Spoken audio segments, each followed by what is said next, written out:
Hello, story lovers. Welcome back to my channel. Possessive Husband, Innocent Wife, Part 9. Mahalakshmi ఏం మాట్లాడలేక మౌనంగా ఉండడంతో పిల్లలు అడిగింది కూడా నిజమే అయినా కూడా నాకు మాత్రం కంగారు తగ్గట్లేదు మహాలక్ష్మి. అన్నిటికీ మించి మనం లేకుండా దక్ష ఎవరి ఇంట్లోనూ అడ్జస్ట్ అవ్వడం తెలియని పిల్ల.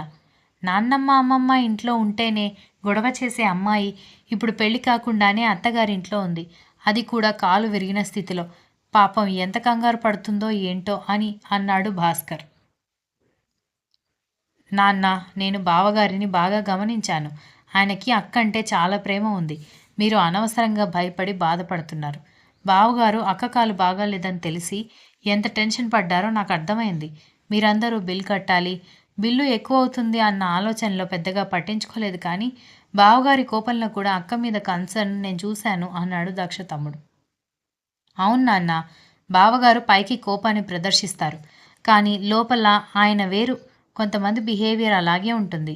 అందులోనూ అంతమంది ఎంప్లాయీస్ని కంట్రోల్ చేయాలి కాబట్టి బావగారు ఆ మాత్రం కోపాన్ని ప్రదర్శించాలి. అదే బిహేవియర్ ప్రతి చోట అలవాటైపోయి ఆయన అలా ఉన్నారే కానీ నిజానికి ఆయనకి అక్కంటే చాలా ప్రేమ ఉంది అని దక్ష చెల్లెలు కూడా చెప్పడంతో మేం కూడా గమనించని విషయాలు మీరు బాగానే గమనించారే అని అడిగింది మహాలక్ష్మి. మీ జనరేషన్కి మా జనరేషన్కి ఉన్న డిఫరెన్స్ అదే అని ఇద్దరూ నవ్వడంతో మంచిది, చాలా గొప్ప విషయం తెలుసుకున్నారు. కానీ పిచ్చి పిచ్చి వేషాలు వేసి మీరు పెళ్లి కాకముందే ఇంటి పరువు తీయకండి. ప్రేమ గీమ అని ఎవరినైనా తీసుకొచ్చారనుకో బాగోదు చెబుతున్నా అంది మహాలక్ష్మి. మేం మాట్లాడేదానికి మేం ప్రేమించడానికి సంబంధం ఏముందమ్మా? అసలు సంబంధం లేకుండా మాట్లాడుతున్నావేంటి అని అడగడంతో ఏమో ఈ జనరేషన్ మా జనరేషన్ అని మాట్లాడుతూ ఉంటే ఈ జనరేషన్లో పిల్లల్లాగే మీరు కూడా ఫాస్ట్గా పిచ్చి పిచ్చి పనులు పిచ్చి పిచ్చి నిర్ణయాలు తీసుకుంటారేమోనని భయం వేసి చెప్తున్నాను అని అంది మహాలక్ష్మి. నీతో ఒకటి చెప్తే ఇంకొకటి ఆలోచించావు చూడు, దండాలు మాత దండాలు అంటూ వాళ్ళు ఇద్దరు వెళ్ళిపోవడంతో వాళ్ళకి లేని ఆలోచన కలిగించడం అవసరమా మహాలక్ష్మి అని భాస్కర్ అడగడంతో ఇప్పుడు మనం ఏ ఆలోచన ప్రత్యేకంగా కలిగించాల్సిన అవసరం లేదండి. మనం కలిగించకపోయినా ఆ ఆలోచనలు కలిగించడానికి చాలా మన చుట్టూనే ఉన్నాయి. ఒకసారి హెచ్చరిస్తే ఒక్కసారి కాకపోతే ఒక్కసారైనా మన మాటలు గుర్తొస్తాయని నా ఆలోచన అంటూ వంటగదిలోకి వెళ్ళిపోయింది మహాలక్ష్మి. రియా ఇంటికి వెళ్ళి ఇంట్లో ఉన్న కాస్ట్లీ సామాను మొత్తం నేలకేసి కొట్టి పాడు చేస్తుంటే రియా పేరెంట్స్ ఇద్దరూ వచ్చి, రియా ఏం చేస్తున్నావు నువ్వు? అవన్నీ ఇంపోర్టెడ్ వస్తువులు, ఎందుకలా వాటిని పగలగొడుతున్నావని అరుస్తున్నా వినిపించుకోకుండా ఒక 2-3 లక్షల విలువ చేసే సామాను పగలగొట్టిన తర్వాత వాళ్ళ వైపు కోపంగా చూసి, వాళ్ళని వదలకూడదు మమ్మీ, వాళ్ళని వదలకూడదు అని అంటూ ఉంటే ఎవరిని వదలకూడదు అని అంది రియా మదర్ స్మిత. ఆ వసుంధర విశ్వనాథ్ ఫ్యామిలీని అనగానే నీకేమైనా పిచ్చి పట్టిందా? అలా పేరు పెట్టి పిలుస్తావేంటి? వాళ్ళు నీకు కాబోయే అత్తమామ అని ఇద్దరు కోపంగా తిడుతూ ఉంటే ఇంకెక్కడి అత్తమామ? ఆల్రెడీ వేరే కోడల్ని చూసుకొని దానికి కాలు విరిగితే వీళ్ళింట్లో తెచ్చిపెట్టుకుని సేవలు కూడా చేస్తున్నారు అనగానే ఏం మాట్లాడుతున్నావు నువ్వు అని స్మిత ఆశ్చర్యంగా అడిగేసరికి కావాలంటే ఫోన్ చేసి మీరే కనుక్కోండి. పైగా మీ అమ్మా నాన్న సంబంధం అడిగారు కానీ మేము ఒప్పుకోలేదు. నాకు కావాల్సింది ఇంటిని ఇంట్లో వాళ్ళని జాగ్రత్తగా చూసుకునే అమ్మాయి కానీ ఫ్యాషన్ టీవీ మోడల్ కాదని నన్ను ఇన్సల్ట్ చేశారు అని కోపంగా చెప్పింది రియా. కూతురి మాటలు విని ఆ భార్యాభర్త ఇద్దరూ మాట రానట్టుగా కూతురు వైపు చూస్తూ నువ్వు చెప్పేది మొత్తం నిజమేనా? వాళ్ళు అలా మాట్లాడారా అని ఆశ్చర్యంగా అడుగుతుంటే లేకపోతే నేనెందుకు ఇలా పిచ్చి పట్టినట్టుగా బిహేవ్ చేస్తాను? మీరేం చేస్తారో నాకు తెలీదు.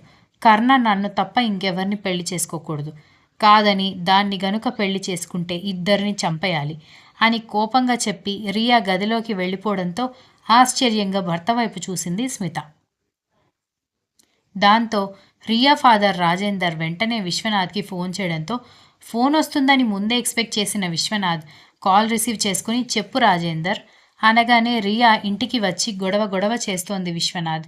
తను చెప్పింది మొత్తం నిజమేనా అనగానే అవును నిజమే అనేసరికి రాజేందర్ ఆశ్చర్యపోయి అదేంటి, బిజినెస్ పార్ట్నర్ని బెస్ట్ ఫ్రెండ్ని నన్ను వదిలేసి నా కూతుర్ని వదిలేసి ఎవరో అనామకురాలిని అంటున్న రాజేందర్ మాటలకి రాజేందర్ అని విశ్వనాథ్ సీరియస్ అయ్యేసరికి రాజేందర్ నోరు మూసుకుంటే నా కోడలు గురించి నోటికొచ్చినట్టుగా మాట్లాడితే మర్యాదగా ఉండదు అని అన్నాడు విశ్వనాథ్.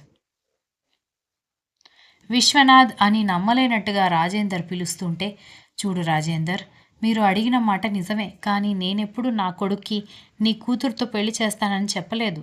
మా ఇంటికి ఎలాంటి కోడలు కావాలి, నా కొడుక్కి ఎలాంటి భార్య కావాలి అని సెలెక్ట్ చేసుకునే హక్కు అధికారాలు మాకు 100% ఉన్నాయి. నీకు బాధ కలిగింది కాబట్టి అది మా తప్పు అన్నట్టుగా నువ్వు నీ కూతురు ప్రవర్తిస్తే మేమేమీ చేయలేం. దీనివల్ల మన ఫ్రెండ్షిప్ డిస్టర్బ్ అవ్వదు అని అనుకుంటున్నాను. ఒకవేళ నువ్వు నీ కూతురి మాటలకి రెచ్చిపోయి ఏదైనా తప్పుడు నిర్ణయం తీసుకుంటే మాత్రం నేను కూడా ఈ ఫ్రెండ్షిప్ని ఇక్కడితో ఎండ్ చేయడానికి పెద్దగా ఆలోచించను అని చెప్పి కాల్ కట్ చేశాడు విశ్వనాథ్. రాజేందర్ కోపంగా ఫోన్ కట్ చేశాడు.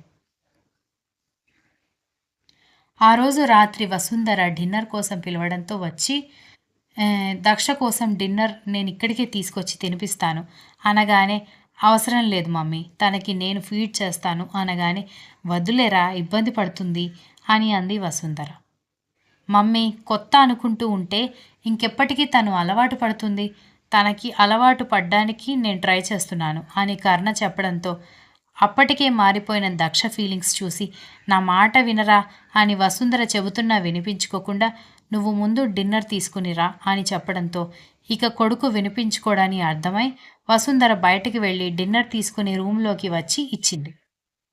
ఆంటీ, నా ప్లేట్ నాకు ఇవ్వండి, నాకు ఫ్రాక్చర్ అయింది కాలు, కానీ చెయ్యి బాగానే ఉంది కదా, నేను తింటాను అని చెప్పడంతో, నేను తినిపిస్తే డైజెస్ట్ అవ్వదా అని కర్ణ కోపంగా అడగడంతో, అలా కాదు, నాకు ఎవరు తినిపించినా తినబుద్ధి కాదు అని దక్ష చెబుతూ ఉంటే, ఏంటి అని కర్ణ కళ్ళు ఎగరేసి అడగడంతో దక్ష కంగారు పడుతూ ఉంటే, మీ మమ్మీ కూడా నీకెప్పుడు తినిపించలేదా అని అడిగాడు. దక్ష ఏం చెప్పాలో తెలియక నీళ్లు నములుతూ ఉంటే, నిన్నే అడిగేది, మీ మమ్మీ తినిపించినా కూడా నీకు తినబుద్ధి కాదా అనగానే, మమ్మీ వేరు మిగిలిన వాళ్ళు వేరు కదా అని అంటూ ఉంటే, పెళ్ళైన తర్వాత హస్బెండే మొత్తం అని అంటారు కదా, సో నువ్వు పెళ్ళికి ముందు నుంచే అన్నీ అలవాటు చేసుకోవాలి అంటూ ప్లేట్ తీసుకుని హ్యాండ్స్ వాష్ చేసుకుని వచ్చి దక్షకి తినిపిస్తూ ఉంటే ఇబ్బందిగా మొహం పెట్టింది దక్ష. వసుంధర కొడుకు దగ్గరికి వెళ్ళి, ఆ అమ్మాయి చాలా ఇబ్బంది పడుతోంది కర్ణ, నీ బాధ నాకు అర్థం అవుతోంది, కానీ మరీ వచ్చిన మొదటి రోజు అన్నీ అలవాటు అవ్వాలంటే కష్టం, కావాలంటే ఒక 2-3 డేస్ నేను చూసుకుంటాను, తను ఇక్కడ అలవాటు అయ్యాక నువ్వు చూసుకోవచ్చు అని చెబుతూ ఉంటే కర్ణ సీరియస్గా వసుంధర వైపు చూస్తుంటే, నా మాట వినరా, పెళ్లికి ముందే అమ్మాయిని బెదిరించడం కరెక్ట్ కాదు అని రిక్వెస్ట్ చేయడంతో కర్ణ కోపంగా వసుంధర చేతిలో ప్లేట్ పెట్టేసి బయటకు వెళ్ళిపోవడంతో కర్ణకి కోపం వచ్చిందని అర్థమైంది దక్ష వసుంధర ఇద్దరికి. సారీ ఆంటీ అని చెబుతూ ఉంటే, పర్లేదులే, ఒక ఆడపిల్ల మనసుని సాటి ఆడదానిగా నేను అర్థం చేసుకోగలను, ఇన్ని సంవత్సరాలు తల్లిదండ్రుల సంరక్షణలో పెరిగి ఉన్నట్టుండి పరాయి వాళ్ళ ఇంటికి వెళ్ళాలంటేనే చాలా బాధగా ఉంటుంది, అది కూడా పెళ్ళైనప్పుడు. అలాంటిది పెళ్ళి కాకముందే అలవాటు లేని ఇంటికి, అలవాటు లేని మనుషుల మధ్యకి రావడం ఎంత కష్టమో నేను ఊహించగలను. వాడేదో నీ మీద ఉన్న ఇష్టంతో నీకు వాడు వెంటనే అలవాటైపోవాలని ట్రై చేస్తున్నాడు, కానీ దానివల్ల నువ్వు ఇబ్బంది పడతావని వాడికి అర్థం కావట్లేదు అని చెప్పింది వసుంధర.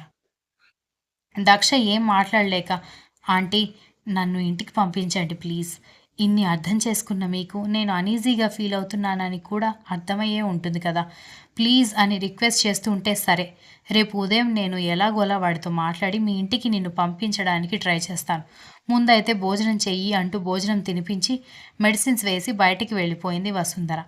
వసుంధర కొడుకుతో మాట్లాడి ఇంటికి పంపిస్తానని చెప్పాక కొంచెం ఊపిరి పీల్చుకుంది దక్ష. కర్ణ ఈలోపే డిన్నర్ కంప్లీట్ చేసి వచ్చి దక్షని బెడ్ మీద అడ్జస్ట్ చేసి అతను ఒక సైడ్కి తిరిగి పడుకోవడంతో ఏదైనా అల్లరి పని చేస్తాడని అనుకుంటే అతను అలా మౌనంగా పడుకోవడంతో ఆమె ఆశ్చర్యంగా చూస్తూ ఉంటే, ఎక్కువగా ఎక్స్పెక్ట్ చేయకు, లవ్ అర్థం చేసుకొని వాళ్లతో ఎంత రాసుకుని పూసుకున్నా కూడా వృధా అని అర్థమైపోయింది అని చిరాకుగా చెప్పి కళ్ళు మూసుకున్నాడు కర్ణ. ఆ మాటకి ఆశ్చర్యపోయి తడబడి, నేనేమీ ఎక్స్పెక్ట్ చేయట్లేదు అని చెప్పడంతో, రియల్లీ అని ఆమె వైపు తిరిగేసరికి, నాకు నిద్ర వస్తుంది, గుడ్ నైట్ అని చెప్పి పక్కకి తిరిగి పడుకోవడంతో క్రేజీ గర్ల్ అనుకుంటూ నిద్రకి ఉపక్రమించాడు. Continues. If you like the story, please like, share, comment and don't forget to subscribe.